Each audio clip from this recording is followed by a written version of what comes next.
there's a lot of folks in the ecosystem, but I'm just curious with your from your vantage point, what's your general take and outlook on the Bitcoin space and maybe just the future of Bitcoin privacy and Bitcoin's relevancy in general, I guess to the first realm per se. Yeah, I mean, this is generally where I get in trouble, right? Because I don't, I'm not a Bitcoin idealist. I don't think that Bitcoin changes the world, and I don't think that just because Bitcoin is there, there goes state tyranny. And, I got it when I got into Bitcoin. The primary reason I got into Bitcoin was for censorship-free transactions, for self-sovereignty, and a way to route around the legacy system.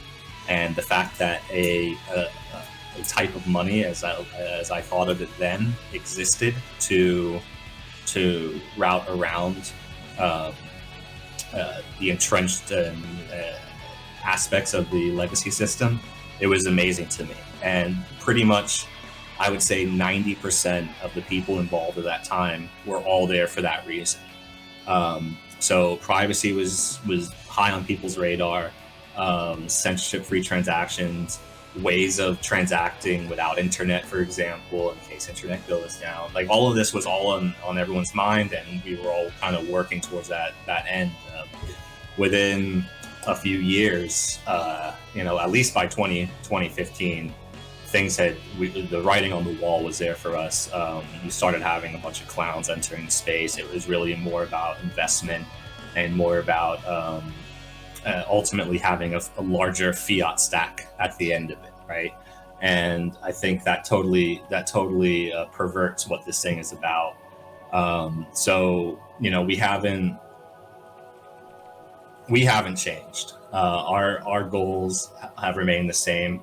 What we're trying to do has remained the same, and we are realistic when asked about, kind of other tools, or what do you think about, for example, Lightning Network, this and that.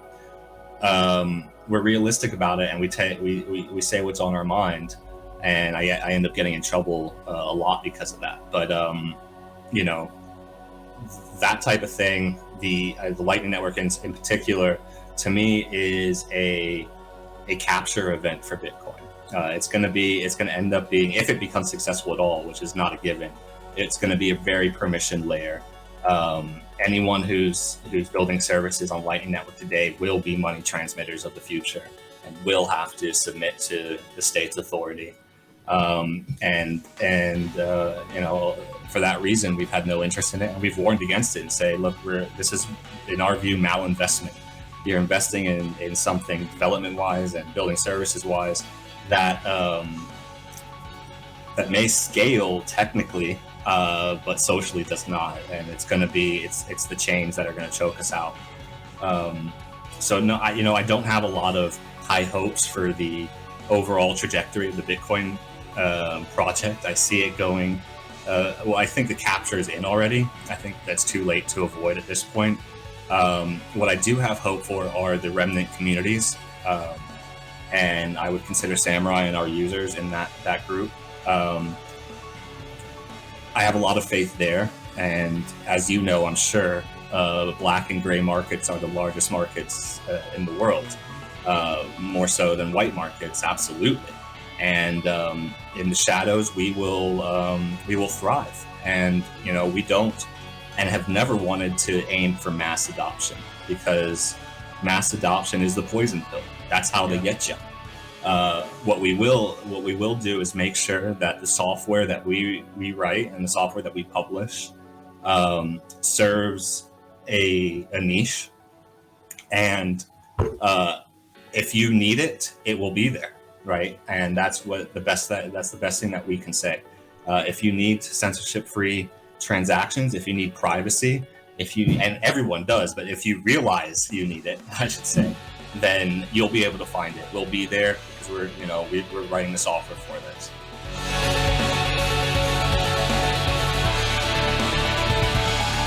And welcome to the Vonu podcast, the podcast making you invulnerable to the coercion of the state and the servile society.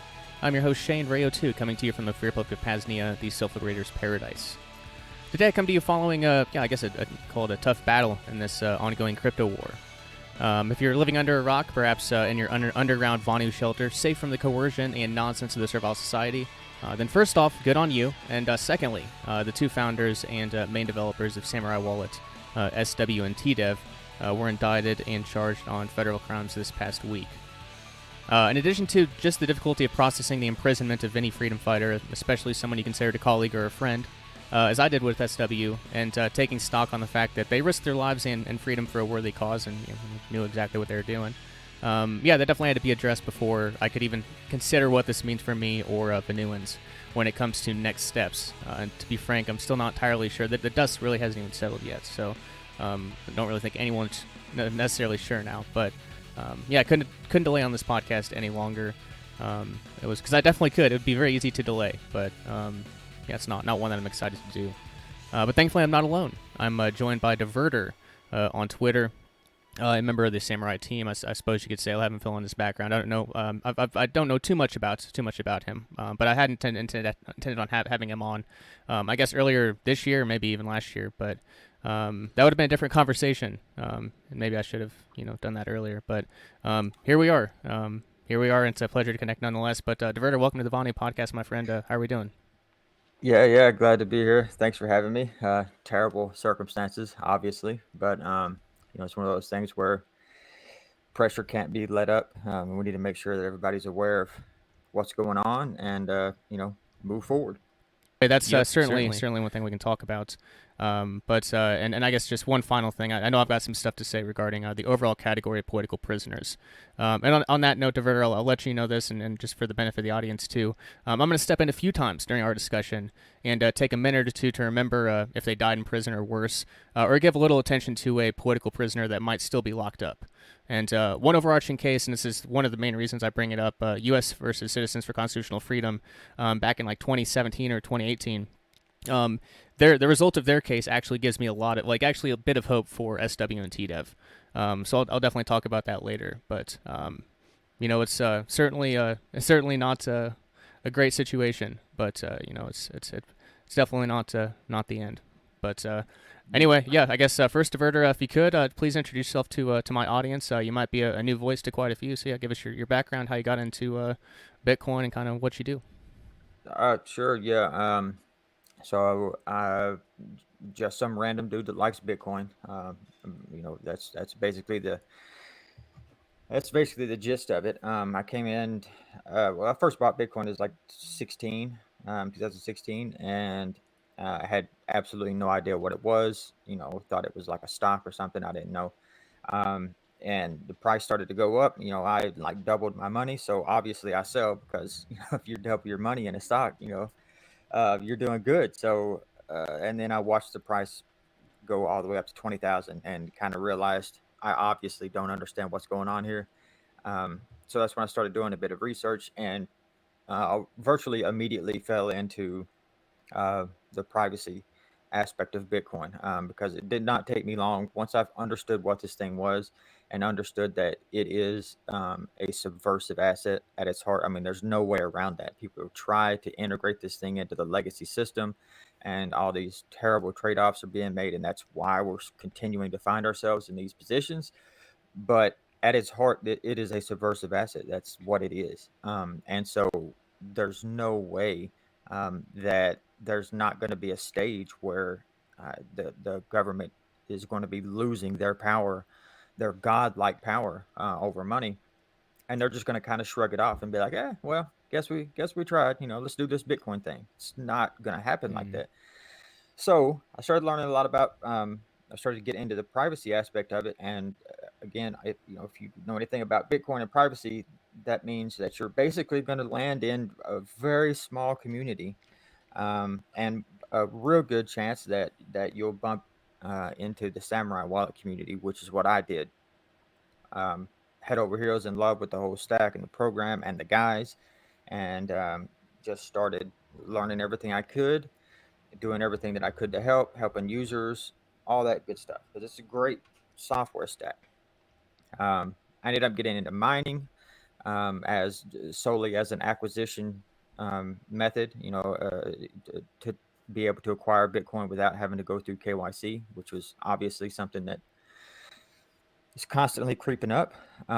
So I wrote a paper that some people may have read, maybe you haven't. I released it immediately after the last halving, so right at 4 years ago now, like almost exactly 4 years ago.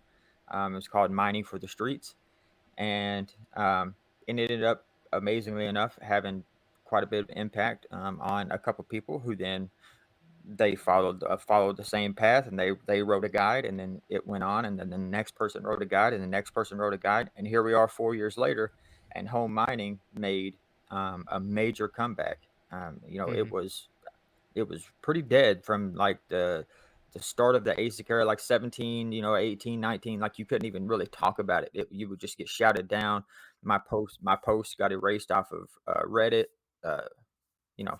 So, um, but the biggest thing about what I've been interested in and been trying to help people with my basically the whole time that I've been in Bitcoin is the privacy, because Bitcoin privacy at the protocol layer is atrocious. Um, there are practices that are talked about on Twitter and put forward like these are the things that you should do, and they are horrible for your privacy.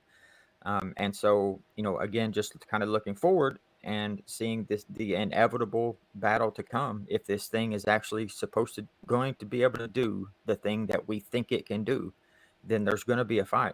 And so if you haven't protected your privacy before then, you're going to have a hard time. So it's kind of what my focus has been on. And I was lucky enough to fall in with the Samurai Wallet community, which is I would put up against any in the Bitcoin space as being the most helpful, and just good people that there are. And so Mm-hmm. it was easy to do. Yeah. So yeah. 100%. Yeah, 100% agree with that. Yeah. Yeah, and it's been just and I guess we'll talk about this. And I guess people already know the news. We don't really have to go over the. I'm sure there's specific elements we'll talk about, but I think that's pretty much covered. Um, covered. Yeah, covered well enough. But I guess for me, I was Bitcoin only for for quite some time, and then I started seeing a lot of the folks I followed on Twitter, the maxis, they started, yeah, as you said, a lot of the rolling over and a lot of the doesn't really matter, compromise as long as number goes up. And it's like, there's actually a lot of problems with Bitcoin privacy. Why are we, why is it the direction things are going? And then, yeah, as you said, I found Samurai. Well, obviously I knew Wasabi before that. I used to I guess be colleagues with their now CEO. That's yeah, I guess you could say it's just part of the past. What is what it is. But I guess I Hmm. first came across them. Thankfully, didn't actually use Wasabi because I wasn't at any point to actually use Bitcoin privacy tools then. But yeah, then I came across the Samurai folks, and it's been obviously great. The tool, the Samurai wallet was really the only tool that exists for Bitcoin privacy on. It was the only thing that Hmm. made me excited about Bitcoin privacy.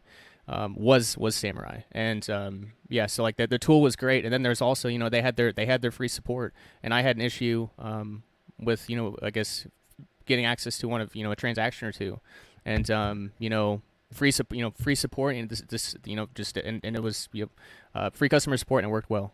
And yeah, that Yeah. doesn't really exist in really any ecosystem. Customer support's kind of dead, but not with Samurai. So like No. it helped me, and now I know how to solve that issue in the future for myself, and I've a much deeper understanding of Bitcoin, and what a wallet should look like, and what features it should have. So yeah, I'm Yeah. beyond grateful in a lot of ways personally, and also for the overall Bitcoin ecosystem. But yeah, I guess what's your viewpoint on that?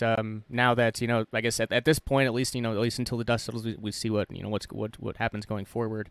What's your your perspective on Bitcoin privacy going forward? What do you think? Yeah, I think you're probably speaking for quite a bit of people when you say that Samurai was is the one thing that like kept us in Bitcoin. And I know that was the case for me, certainly. Yep. They were Samurai was the first in so many areas of Bitcoin privacy. I mean, it's the first mobile wallet to integrate Tor back. I mean, we can go all the way back. There's all kinds of firsts and things that they were doing that nobody else was even thinking about. Several defaults in the wallet that people probably don't even think about in their mind, just as an example, is the like type change default when you're spending. Um, when you're spending to a different address type, like you spend from an address that starts with BC1Q and you spend to an address that starts with a 3. If you don't send that whole UTXO, you'll get a change output back in your wallet, and it'll still be BC1Q. Well, that right there is a dead giveaway to change surveillance, that's the change output, and that makes it easy to follow. Samurai defaulted to something that stumped that. It would return your change output to the same type of spin that you sent to, and most people wouldn't even consider that. So it's so many things like that. It's the Whirlpool ecosystem that other wallets have begun to um, integrate into their own systems, and there was more on the way um, from BIP47 implementation. I mean, so you can go down the line. So many things, and as you mentioned, 24/7 available live free support on a free open source project. It's virtually unheard of. So it's a big blow. Now again, it's not, and I'm guilty of it too myself, but I'm trying to get better at it, of speaking in this stuff in the past tense, because it's not the past tense yet, right? I'm still guilty of it. I catch myself a lot too, because it's easy to do. But this is very new, so it's very frustrating. It's very sad. So my outlook right now, if I'm being honest, is quite bleak. But I'm trying not to let it get there, because if for nothing else, the guys need people to stay and fight with them. We can't just, oh well, there it was. Well, huh? Oh well, they got us now, and just move on and just go use Monero now. Forget about this. We got to stay and fight with these guys. They were fighting with us. Now we got to fight with them. Yeah, well said. Well said. So I guess I do want to get to more, I guess, some of the potentially damaging precedents that could be set here and all. But I guess before we get there, because the last time I interviewed SW was the last time was with Tor and Mike talking about Roman Sterlingov's case. But the last time it was just me and SW. We were talking about the decentralized whirlpool that they were working on, and I don't remember the dates, and I wasn't going to go jump back on their website after they got arrested to find out and double check. So I feel like I feel like it was like a day or two before, very shortly before the indictment came down, that they announced, like, or they dropped, like, it wasn't like a beta test or anything, but like I guess the first stage for decentralizing Whirlpool was ready. And if that's the case, which I think it is, again, I don't think my memory's failing me there. But the timing is interesting. Like, it was, pretty quick. Very important, quick 1 or 2 days for those who falsely imagine themselves to be our rulers. But maybe you can verify that. Yeah, that's 100% correct. So it was only a matter of days ago, really, that the first stage of decentralized Soroban Whirlpool was released, and so obviously centralization is the enemy, right? I mean, we all are aware of this. We all understand decentralization and the resilience that it brings. So, for Whirlpool to have one single central coordinator is obviously a single central point of failure. And, these guys are a lot of things. What one thing they're not is dumb. They understand how this stuff works. So the plan always was to get this thing up and decentralized. You have to have um, a proper bootstrapping process to get there. And that's essentially what the centralized coordinator was. It was a bootstrapping process to get the liquidity up, which it did. There's over 10,000 Bitcoin worth of liquidity in Whirlpool, whenever all this happened. So people were actually using this tool because it actually worked. So there's a couple of interesting things that happened right before this arrest, which to me, it makes it feel very rushed. I hope that that's a mistake. That's what I'm kind of relying on right now. I hope it's a mistake, because they rushed. But the decentralization of Whirlpool, I would see how it's hard. It's hard to say that it doesn't play a role. Whenever they are potentially looking at Samurai, and saying, okay, well, this Whirlpool way it works, it actually does the thing that it's supposed to do. People are actually using it. We got to shut this down. Yeah, because it's giving before it people gets back. decentralized, yeah, like it's Exactly. before it begins, because then they're fucked. Like then it's Then it's it's over. kind of like Yeah. Bitcoin at that point. I don't think they could kill Bitcoin by killing the protocol like they thought, and now they're going after Right. individuals and developers. So yeah, go ahead. Yeah, Right.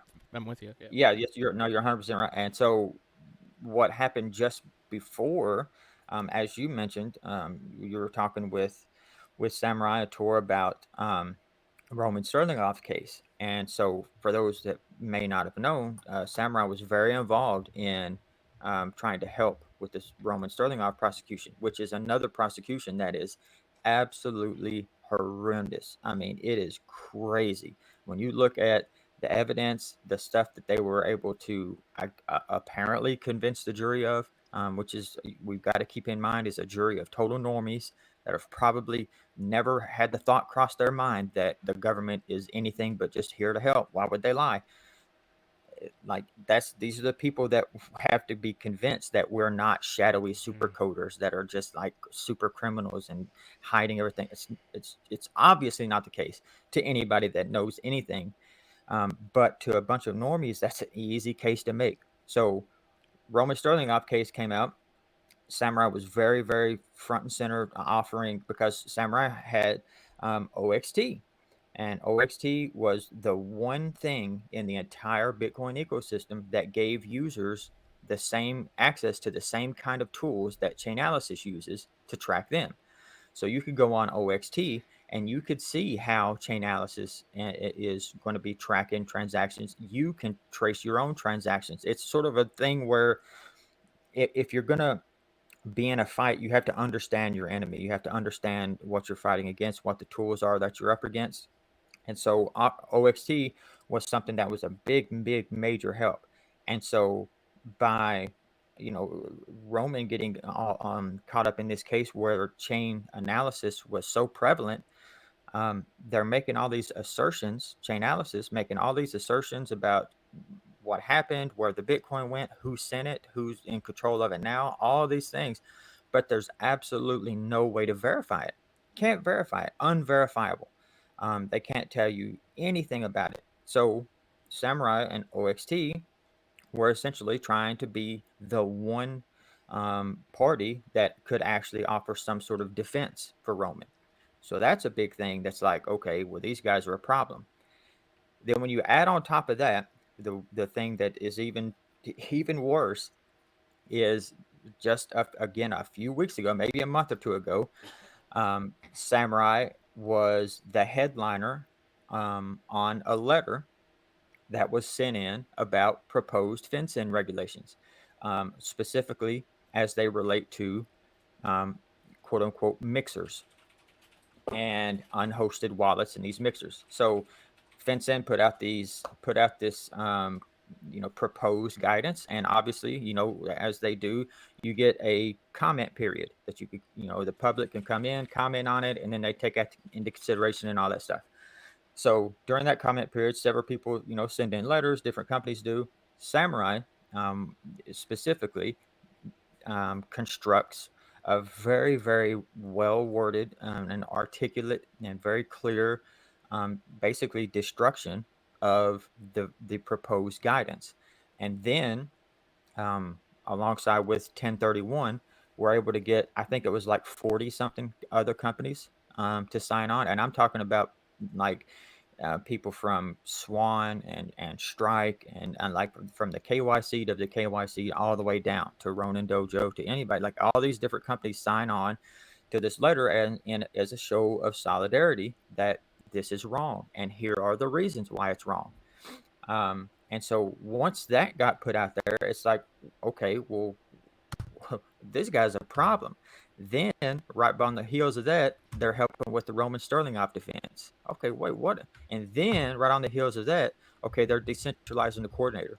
So yeah, I mean, it's very linear. It's almost like you can read it like it's a playbook. It's crazy.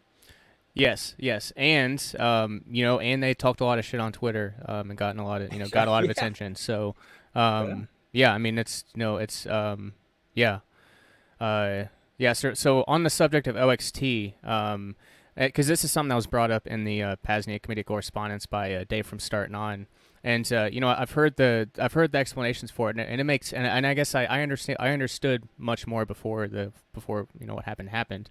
But like OXT.me not being 100% open source because you don't want to basically hand over all these tools to the state was kind of the way that I understood it. But so I guess maybe that was the right move. But now like it's not only not in our not 100% open source, but it's also 100% in the hands of the DOJ. So I guess how bad is that from your vantage point? How bad is that for us? But it's very hard to fight to mount a defense against something that you are like literally legally not allowed to challenge and see. They won't let you see the chain analysis heuristics. They won't let you see their tools, how it works. They literally invoke national security, and said that you can't see it.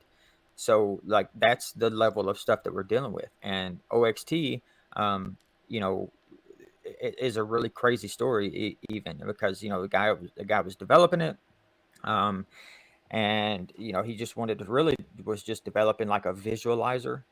He's a mathematics whiz, and it's just this visualization of the Bitcoin blockchain and several different tools on there. So he's developing this thing, and he keeps getting propositioned by government, by chain analytics companies. They all want to buy this software, and this guy turned them all down, and was not refused to sell it, refused to give it to him. Going broke, like, because it's very expensive. If you've ever used it, it's like you can imagine the servers that it takes to run this thing. So he turned it all down and was willing and was just going to shut the service down rather than turn it over to the hands of the state that very obviously wanted it. They've made several offers. So when he got to that point where he was just ready to shut it down, that's when kind of Samourai came along and entered. And anybody that's ever used OXT, if you ever paid attention to their terms and conditions on OXT, you would see that the terms and conditions very clearly specify that using OXT in any way to try to enforce any sort of law around quote unquote money laundering, which is a made up thing, or trying to trace back to unknown sources of funds, basically any sort of like law enforcement use of the tool of OXT was explicitly against their terms of service. It was not allowed to be used, and that was made explicit in the terms and conditions. So there's several reasons for it. And again, I'm not always right. Humans, we make mistakes. Who knows who's right and wrong here? But I can say it wasn't just one of those things where it's like we're afraid of competition type thing. You know what I mean? Like it was a decision that was made, right or wrong. I don't know. But right. Yeah, no, I'm with you. It's a question that was brought up, and it's just another unfortunate part of it is OXT. It was definitely valuable. I went on there at least a number of times and used it. So very bad. So that's what I was going to jump in with that real quick, just for the sake of the audience who might not have seen it. But this was I saved the screenshot on Twitter. But these definitions do not require control over the thing that is being conveyed or caused to pass from one to another. For instance, a USB cable transfers data from one device to another, and a frying pan transfers heat from a stove to the contents of the pan, although neither situation involves exercising control over what is being transferred. Yeah, and then I saw after that a tweet that says someone's going to go money transmit their eggs this morning, and I was like, yeah, this is the situation. This is the state of things. Like, things taken to the most retarded level as they possibly can be, and that's a reality.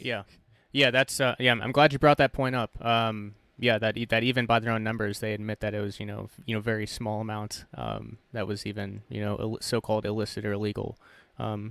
By their definition. So that's certainly well worth the point.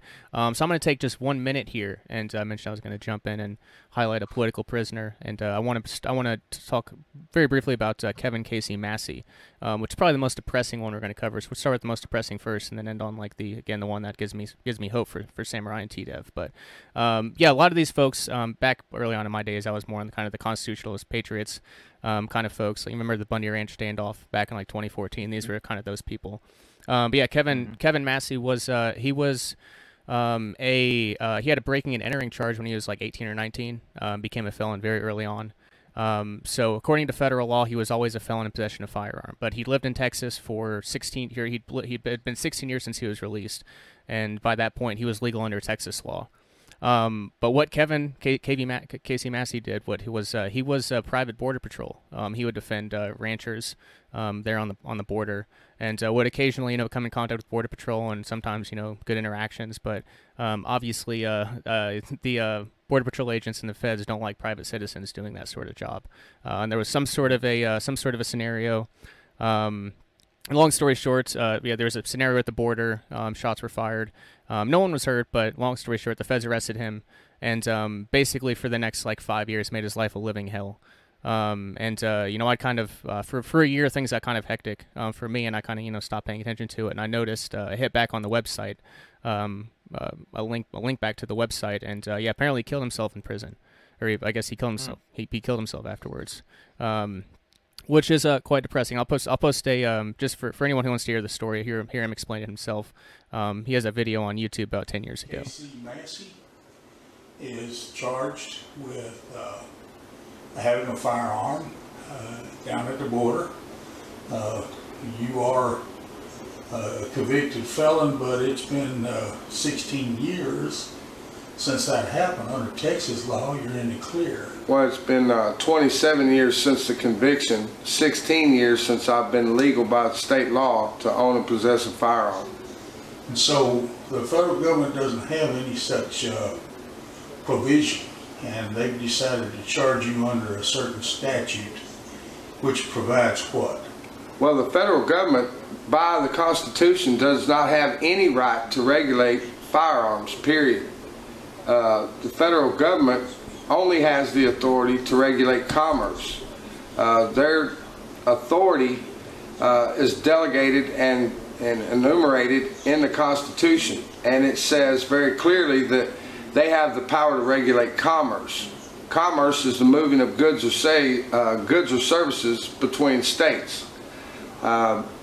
They've charged me under the commerce provision with having a firearm while engaged in commerce. I was never engaged in commerce. I have been a private Texas citizen living on private Texas land. I was on private land that I had care, custody, and control of, and permission to be on, and it was land that I lived on. The federal government has no jurisdiction or authority. The laws that are regarding the commerce that they're charging me with were gangster era laws that were created in the 30s that had to do with the gangsters and the mobsters going across state lines, trafficking in illegal goods and carrying firearms. And then also, because of the fact back then you could mail order a firearm and have it sent directly to your home, that was another thing that the law addressed, because they made it illegal for you to have a firearm shipped directly to you. They have to all go through an FFL, Federal Firearms Dealer.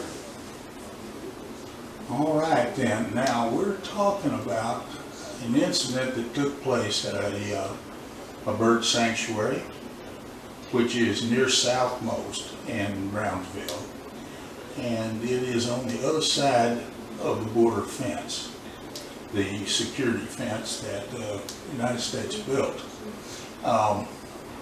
This is a private game preserve, which is under control of a conservationist group, or it's a preserve. It's also a Texas historic landmark. It is one of the oldest slave plantations in the state of Texas.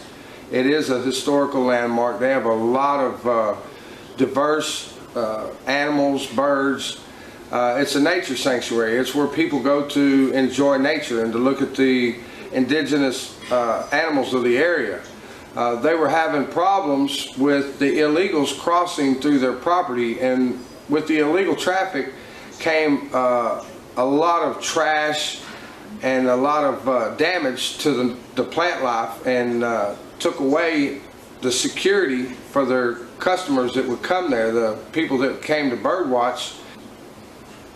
And do you suspect that while that was going on, that you may have been interfering with some some trafficking in contraband, or that is illegal drugs, that would be very lucrative for someone, and it was making waves for, let's say, the drug cartel.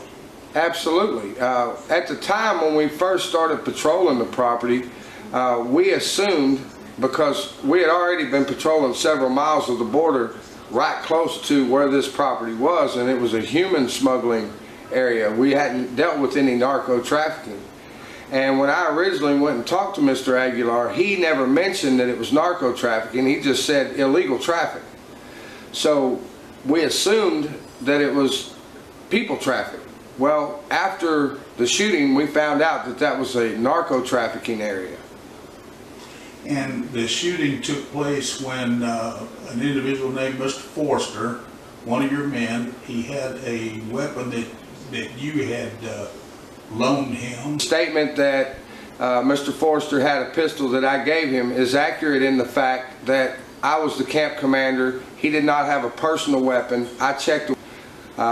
Second part of that is what had happened that day is we had met Mr. Aguilar. He gave us permission. We were out doing our normal procedure of finding, identifying, cleaning, and clearing and marking these crossings. In the process of this, the third spot that we had cleared and cleaned up and marked, when we came back to the top of the road, ridge, we met a Border Patrol agent on foot. That alarmed us because normally you never see a Border Patrol agent on foot. So I approached him and I said, you know, hey, what's going on? And he said that they were actively pursuing illegal immigrants that were being pushed towards us, which would be in the direction coming from west to east. And so the river was immediately to our east. So I asked the agent if he needed our backup because we heard voices in the river behind us, and my concern was that the agent, somebody would sneak up behind him while he was standing on the road. So the agent said yes, that he wanted our backup. So I deployed my men, John to the south, myself to the middle, and Wolf to the northern position to watch the river to make sure that nobody came up behind the Border Patrol agent. While I was in my position, you know, like I said, I just dispatched my men. John went, he followed the agent that we had met on the road. They went south.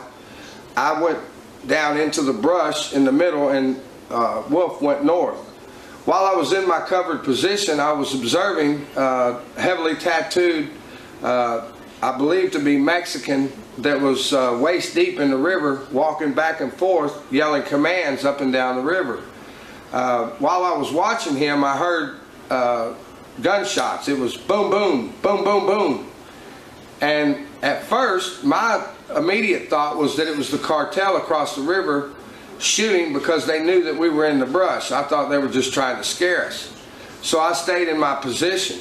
A few minutes later, the guy that I'm watching got out of my peripheral view because I was looking through heavy brush. When he got where I couldn't see him anymore, I went to reposition myself to come up to the top, move down, and then drop back down again. Well, when I got to the top of the road, Wolf was there and he met me. And he said the Border Patrol was looking for me. And I asked him what for. He said he didn't know, but that they had headed south on the road. So I took off walking south, and I met BP Agent Cantu, who was walking north, and he was holding the firearm that John had that day. And John was approximately 20 feet behind him, and then there was another Border Patrol agent that was another 30 feet behind him. No weapons were drawn. No, John was not in handcuffs. There was no tenseness to the situation. And so when the Cantu approached me, I asked him, I said, what's going on? And he said that one of his agents had just discharged a firearm toward one of my teammates.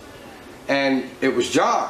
And so I asked John, are you okay? Did you get hit? You know, I don't see any blood. Everything's fine. He said, yeah, I'm fine. And he was agitated. He was somewhat.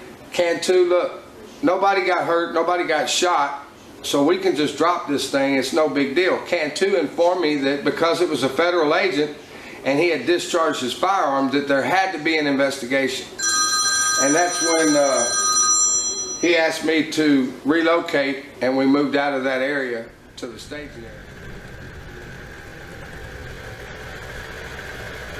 Hey man, how you doing? Any of the little pink spots you see, like from here going around, we deployed cameras down in there. Alright.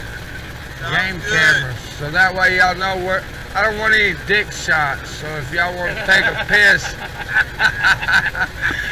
so we marked it so we don't see no cocks. Alright, outstanding. Alright, Glad you alert. You doing good? I'm doing alright, I'm ready. I'm ready to fight terror. Well, the citizens around here are getting the picture because, you know, we're not out trying to terrorize nobody, and we've made a difference through here. You know, these people at night, they used to have to stay awake and the dogs barking all night. You know, they say whatever they want about Rusty, but Rusty helps out. When Rusty's out here, he'll tell us, hey, there's a group just went by. Nobody else will tell us. And a lot of these Americans, they call themselves Americans, but they won't say shit. You know, if you care about your country, you should fucking tell us. Hey, there's a group that just crossed, but they won't say anything. Well, I think that's slowly starting to change a little bit.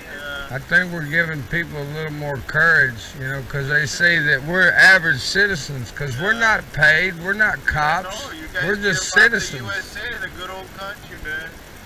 And, yeah, dude, there's a lot of people here. I don't Until understand. it affects them directly, that's when they care. Yep. Sounds like exactly what I told my sister. But it is directly. It's making the crime go up around here. Yeah, but you know, unless one of them is screwing their wife or stealing something from them, they don't see anything. That's for their kids. Or assaulting one of the kids, then they'll get involved. But otherwise, they'll just, I see them. Watch American Idol. Yeah, watch American Idol. Dancing with the Stars. That's the problem with a lot of patriots too, man, are people that say they're patriots. You know, you motherfuckers, if y'all really care about the country, why ain't you down here helping? Yeah. You know what I mean?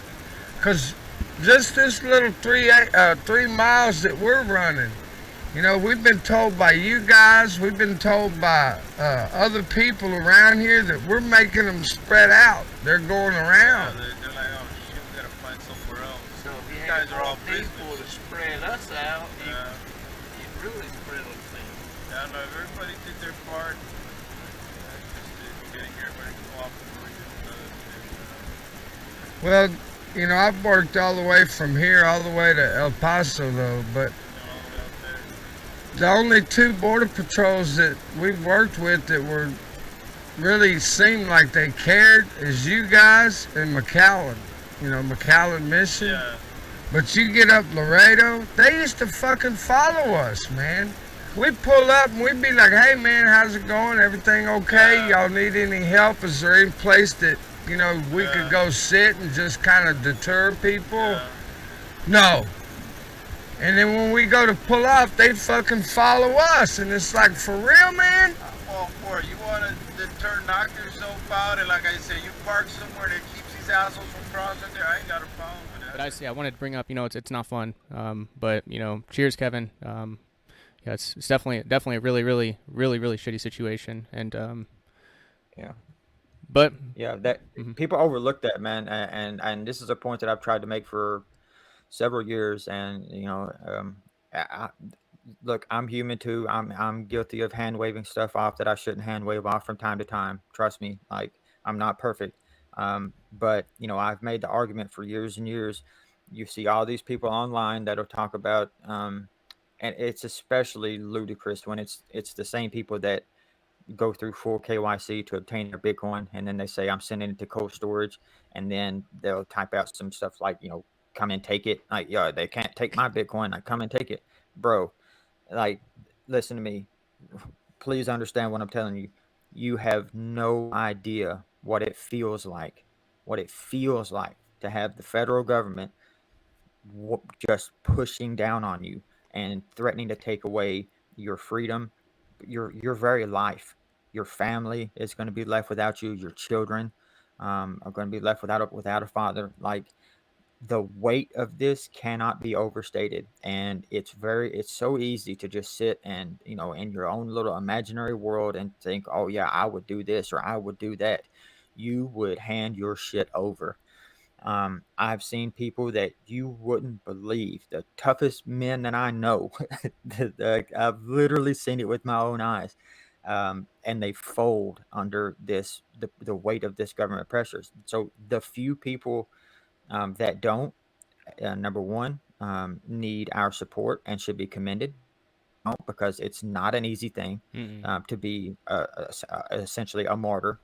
And number two, even the people that do deserve our sympathy and empathy, because until you've been in their situation, you will never understand it. I do have a bit of experience in it, so I can relate to a degree, to a pretty big degree actually. But um, I'm telling you, like, the only way to potentially like win in this thing is to not even be on the list to get pressed, because otherwise, once you're there and they've got they've got their hands around your neck, that it's it's a lose-lose, man. Either you stand and you fight and you become a martyr, or you capitulate and they win either way. So it's like we've got to find ways to support those who do stand, feel sympathy and empathy for those that, even the ones that can't, because it's it's not an easy thing. And we need to understand that this is bigger. This is not just internet shit, man. These are real people. These are real, like, human beings. I know them. You know them. We've met. We've talked. We've had fun. We've had conversations. Like, these are people with families and kids and everything, and they're not super criminals that are, looking to wreak havoc on the country. It's quite the opposite. They're trying to, proliferate freedom and liberty to other people. Like, it's the most tragic possible story you can come up with, over and over and over, And so, like, I don't know, man. It's very easy for, as you mentioned, stories like that. It's very easy for that to get you down and depressed, because you'd have to be crazy not to be. But I'd like to think a lot of us are crazy in the good way. And just crazy enough to continue So to I fight listened back. to a clip from that was posted on Twitter of like the Chris Black podcast when SW was on there, and he said similar things here on the Vonu podcast when he was here. But yeah, we aren't breaking the law. We aren't doing anything. Aren't doing anything illegal. If at some point they change the interpretation of the law, then we'll have to address that on our end at that time, and and we might end up in jail or whatever. But we've got lawyers. We've got lawyers on retainer and for these sorts of things. And I don't think, and I certainly don't think, there are any of the types to roll over to any stretch of the imagination. So, No. and I think that's really the only chance. Especially for a lot of these bigger things, I think the only chance you really have is to fight. And I'll jump to just real quick to cover it, the Citizens for Constitutional Freedom, because this is the exact case, and it was a huge surprise looking back on it checking back into it a year later. But anyway, for anyone who doesn't know, the Money Ranch standoff happened in 2014. And I guess the next stage of that was 2016, the Malheur Wildlife Refuge standoff in Malheur, or I guess where was it? Harney County, Oregon. And basically, it was obviously I was an anarchist at the time, so me and Kyle on this podcast and on LUA Radio, we kind of we weren't really we didn't necessarily agree with what they were arguing and all of that. Like, we don't really care too much about like some of the constitutional arguments they're making and going for. But regardless, there was the occupation app. I guess a bunch of patriots went and took over a federal land with guns. They took over a federal Malheur Wildlife Refuge refuge. It's basically a bird cage, is what Colin and I called it. It was a bird refuge sanctuary, and they took it over. And there was they had it put in possession for I think it was a month, quite a long time, and eventually it led to an actual armed standoff between the feds and was it a handful or a half dozen. It's been a long time on the details, but this isn't the important part. But anyway, a bunch of people got arrested. Half of the people there were literally government informants or they were actual, Fed infiltrators, like half of the people on the property. So that was instrumental. That was kind of, I guess, educational by itself. But the other educational part of it was that obviously a lot of arrests. That political prisoners archive was like 20 plus people. I wasn't able to follow up on all of them, but for like 16 or 17 of them, the only like 4 or 5 that were charged, or that that were found guilty, and that actually served any jail time or anything, were the ones that took plea deals. Everyone else basically got let off because it was one of those cases where even the government had to admit, they were like, this is so corrupt. We've been so corrupt in this that we can't even go forward with this. So hopefully, hopefully that's the the optimistic part for SW and TDev. Hopefully that's the situation that they find themselves in, where they had to do something basically to stop the decentralization of Whirlpool, because at that point, it's like, I don't know what you do at that point. If it's all over every jurisdiction, or a lot of jurisdictions. So yeah. Right. And yeah, I mean, I think you're right. And what gives me some hope for this case, because generally, look, you'd have to be an idiot to go into a federal prosecution like with a high level of confidence that you're going to win, because if you do, then I'm going to need to show you their conviction rate. So you'd have to be pretty slow to just be like, oh yeah, this shit's nothing. Like, do actually have some hope that that the guys will be able to beat this case. Like, I really truly do, and I'm not just saying that to be like cheery. Like, I actually think they could maybe win it. But it's going to take a lot of work, man. It's going to take a lot of work, and it's going to take time. So the dust, like you said before, the dust hasn't even settled yet. Like, it's very new. It's all very new. And it's all very raw. So there's a lot of stuff going on, and a lot of emotions involved in it, especially if you've gotten to know these people. It's very emotional. So it's difficult. Yes, and I guess other thing I'll mention along with one reason I think the citizens or constitutional freedom thing ended up so well was basically because there were thousands of quote unquote ravenous, pissed off patriots that wouldn't shut up about it. They didn't let the government just prosecute these cockroaches, just do it in the dark corners. So I think that's definitely important. That's definitely 1,000,000%. Public pressure matters 1,000,000%.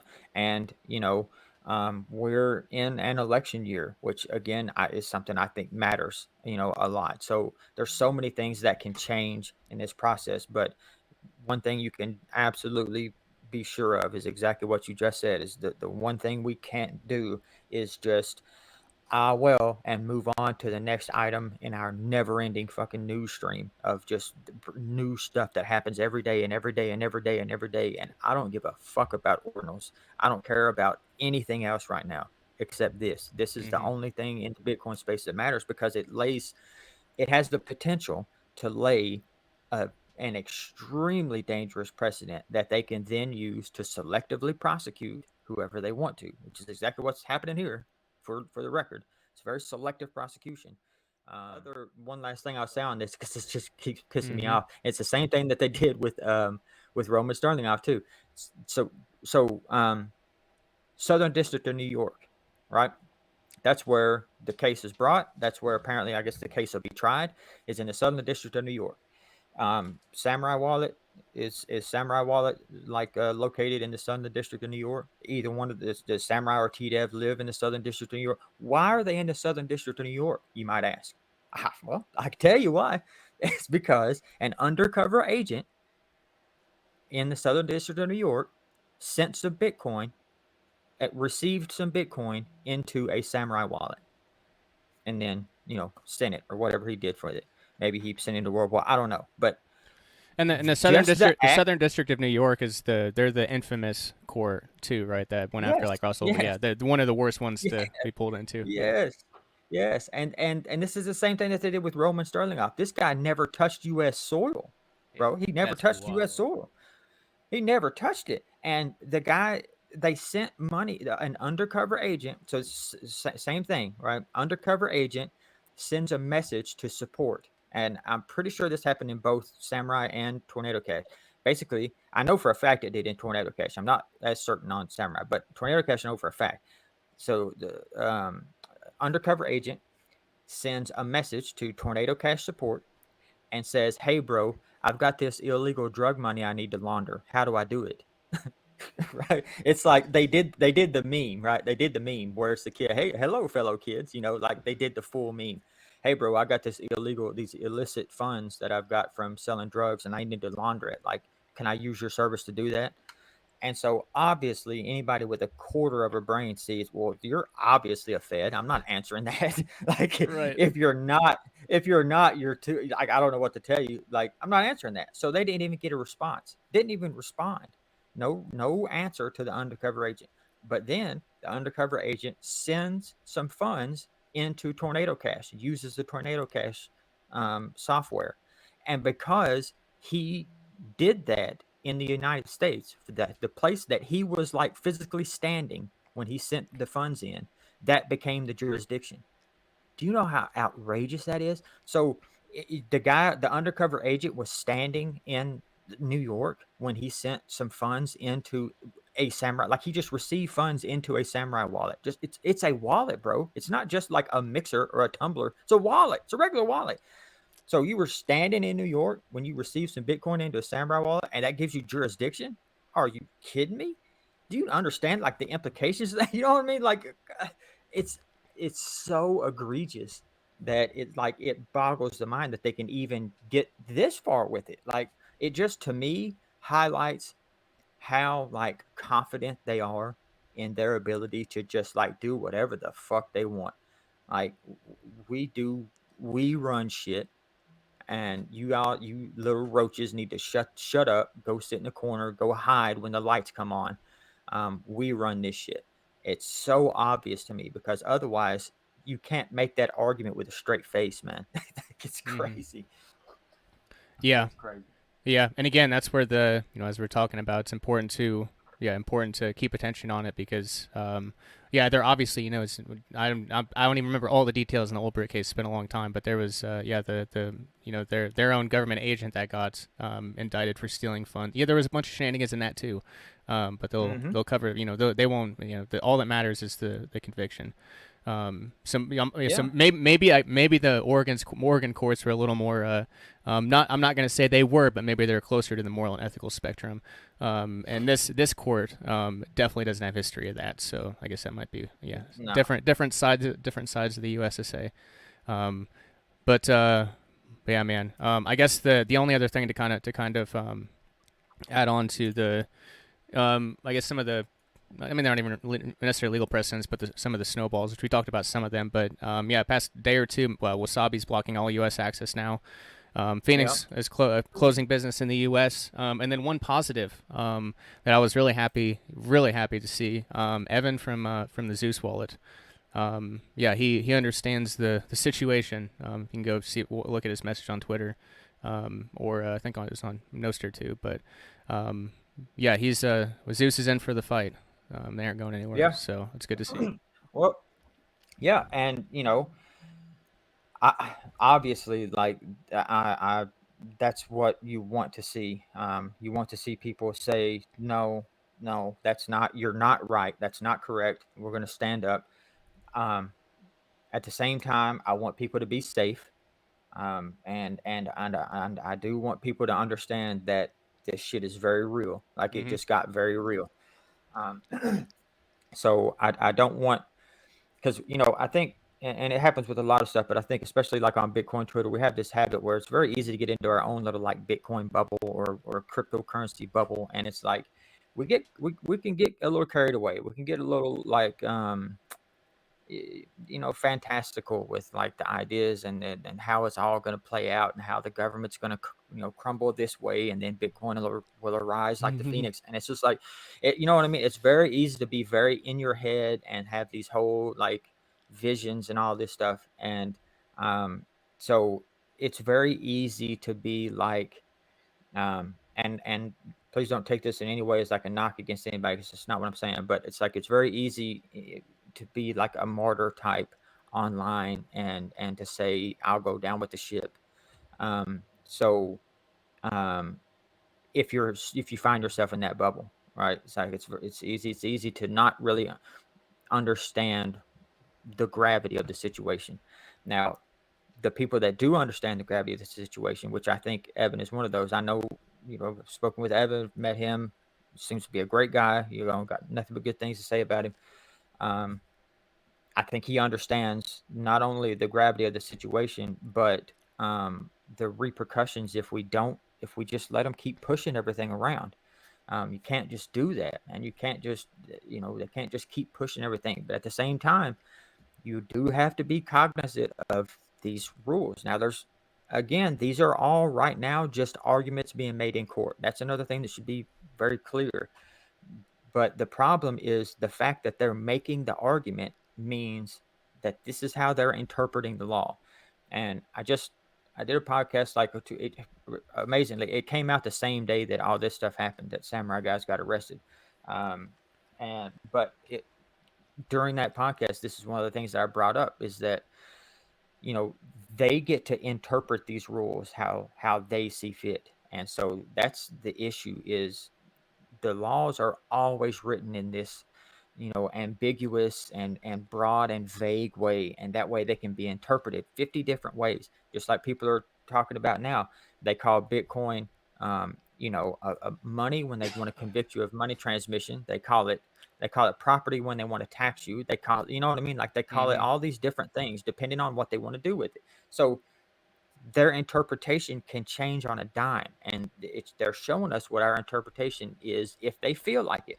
So the problem is obviously the precedent of what this lays going forward. I really, really, really applaud guys like Evan and the other developers and communities that are willing to stand up and take a stand and understand how serious this is and what the ramifications could be. Now, what I'm hoping we see is an outpouring of support from people like the COPAs and these foundations. And, I don't know, there's a couple new foundations, maybe HRF, Open Sats, whatever, that will continue to help fund these guys' defense, because it's bigger than just Samurai. And I hope they understand the arguments that are being made. They don't just apply to Samurai wallet, they apply to virtually everything. When you get right down to it, like miners, are miners money transmitters now under these, like your node, especially like a Lightning node or a Lightning service provider. Like, all these things are very ambiguous. So it's a big fight. I know that we have some people that are willing to take it on. I really, really appreciate them. I will say, the people that aren't willing to take it on, what I'll say is, I understand. Like, that's I understand, because the people that will say whatever, like, I'm telling you, very good chance they don't know what this like feels like.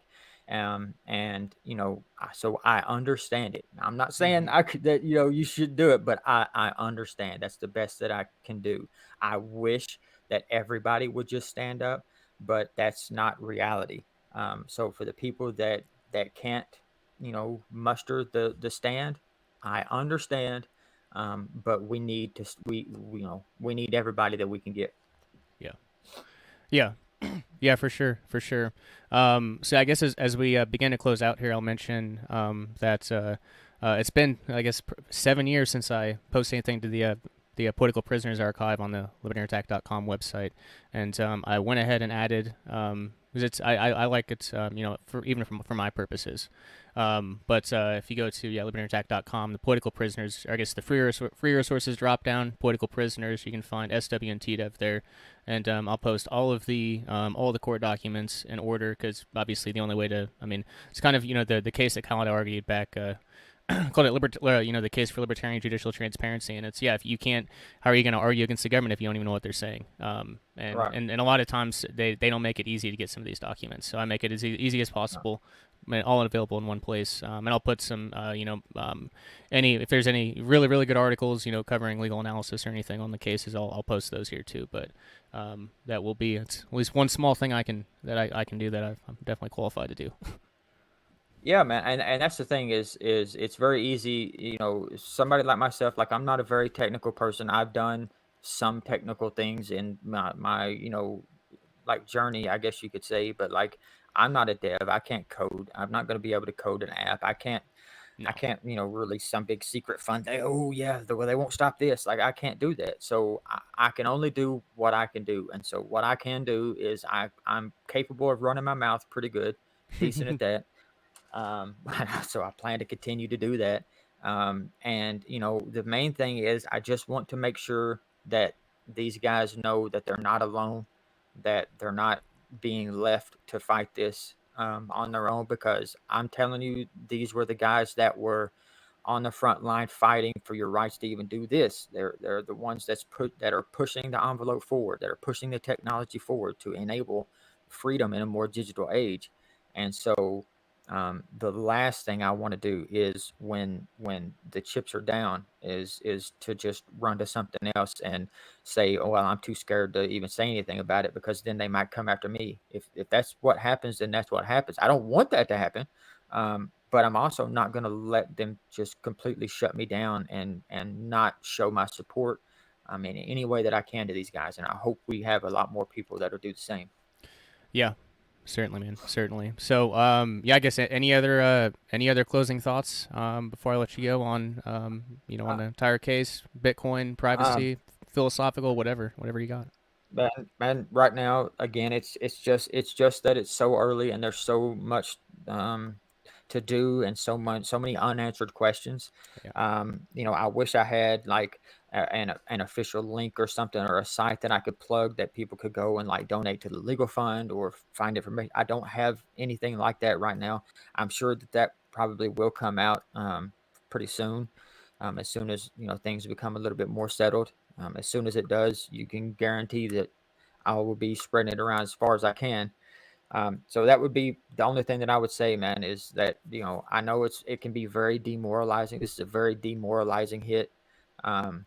But I hope that we can shake it off, accept the new, this is the reality of what we've got to do now. And then move forward and do whatever we got to do to fight it. But the stronger that we can remain, cohesive and together and stay loud, don't let it fade to the background. That's the best chance I think we have. Yes, certainly. And I guess I'll close.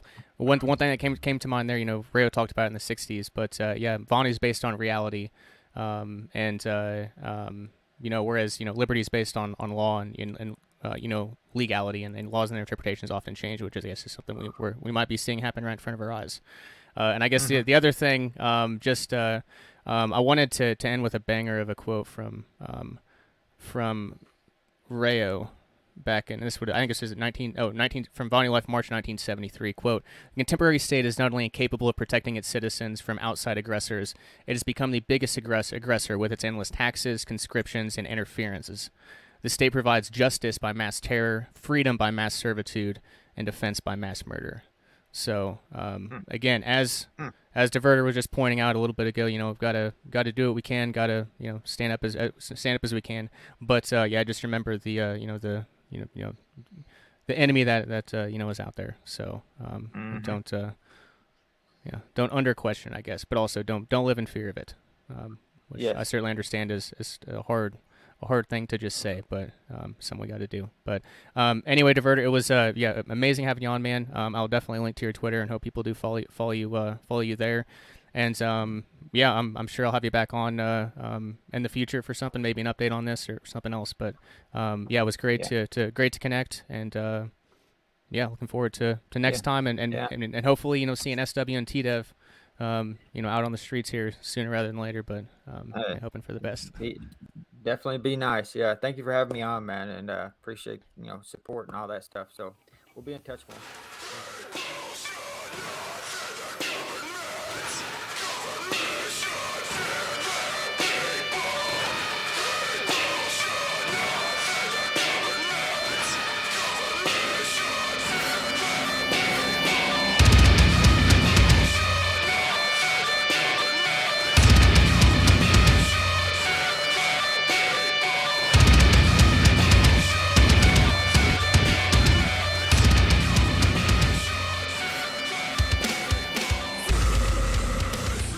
But yeah, I'm gonna go ahead and play this, and it'll probably be about a minute, and you'll see the this is when they were initially stopped, and then Lavoie makes a decision to flee, as you can see, and this was obviously taken by an FBI helicopter. But let's see. When we get up to, I'll let this just play out, and I'll kind of narrate as necessary. He's hauling ass towards the roadblock that is up ahead.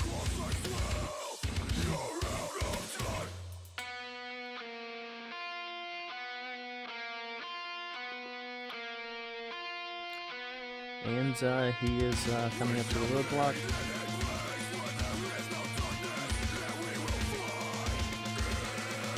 Right about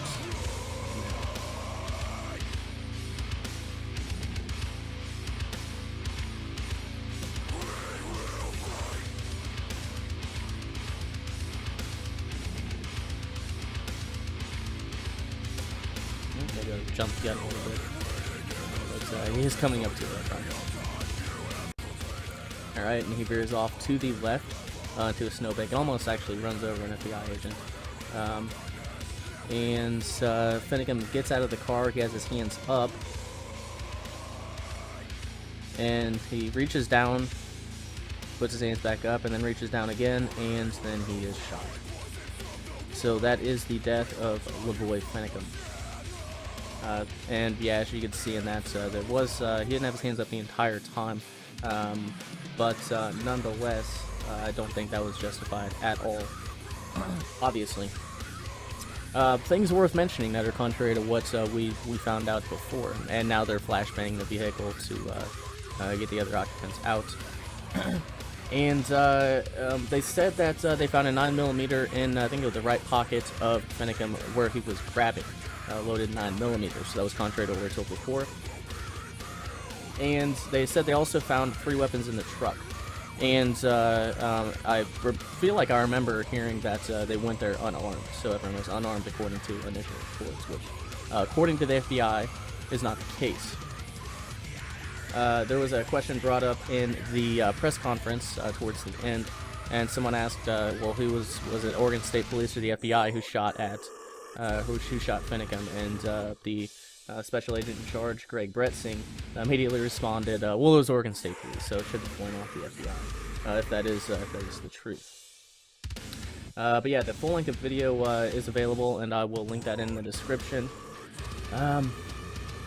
And this goes on for a while, but we'll kind of just end that there.